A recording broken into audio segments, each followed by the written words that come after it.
का पत्र दिलंय त्याचं कारण मी सांगितलं पाहिजे. माणसं सगळी MIDCची आहे. केसरकरांकडे खातं होतं शिक्षण खातं. शालेय शिक्षण खात्याचा माणूस MIDCच्या स्टाफ सोबत काय करतोय?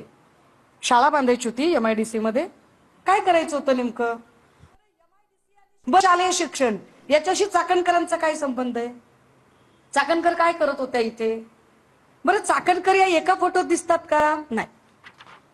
खजाना आहे आपल्याकडे, खजाना. काल एक वाक्य बोलून फसलाय तुम्ही. हे केसरकर. मागचा बॅनर बघा.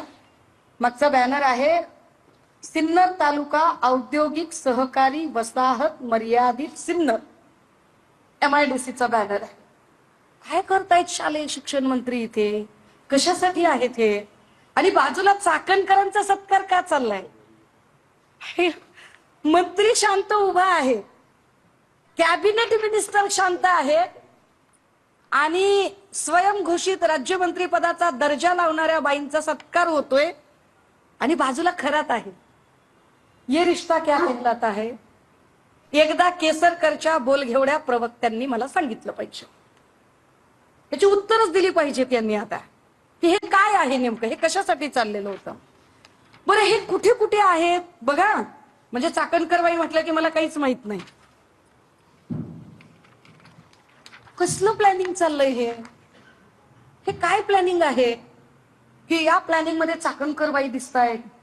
एक माणूस समजावून सांगत आहे. कोण आहे हा माणूस?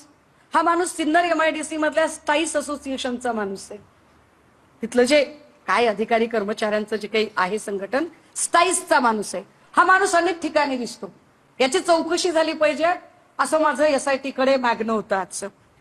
SIT ने केलं पाहिजे. हे का केलं पाहिजे? खरातचा आर्थिक स्तर या लोकांनी वाढवला. खरातला पोसला यांनी, खरातचा भस्मासूर यांनी वाढवला. केसरकर काय सांगत असतील बरं? केसरकर एखादी शाळा उभी करायला सांगतायत का खरातला? केसरकर MIDC मध्ये एखादा मराठी शाळा कशा वाचतील यावर बोलतायत का? केसरकर मराठी गोरगरीब लेकरांना पुस्तकं कशी मिळतील यावरचा प्रोजेक्ट स्टाईसच्या माणसाला समजावत आहेत का? आणि केसरकरच्या बाजूला बसून चाकणकर नेमक्या काय करतायत?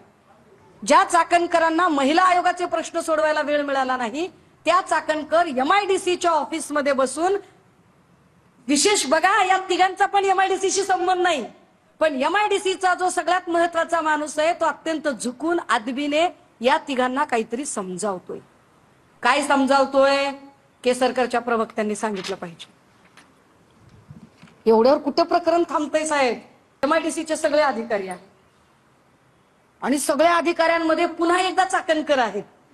चाकणकर MIDCच्या चेअरमन होत्या की महिला आयोगाच्या? MIDC मध्ये चाकणकर काय करतात आणि MIDC मध्ये शालेय शिक्षण मंत्री काय करतोय? कशासाठी आले होते हे इकडे? म्हणजे ज्या बाईंना फार काल खुमखुमी होती ट्विट करण्याची, त्या बाईंनी आता याची उत्तर दिली पाहिजेत की केसरकर याच्यात काय करतायत. कोल्हे बिले सापडले म्हणे बाबा तिकडे, कोल्ह्याचे कान बिन सापडले म्हणे. काही कुणी लोक कोल्ह्याचं रक्त बिक्त लावून पूजा करत नव्हतं ना? अंगाला रक्त वगैरे लावून पूजा करणे असले काही अघोरी प्रकार तर होत नव्हते ना? लावत असेल तर कोण लावत असेल? काय हा प्रकार असेल? शोधलं पाहिजे.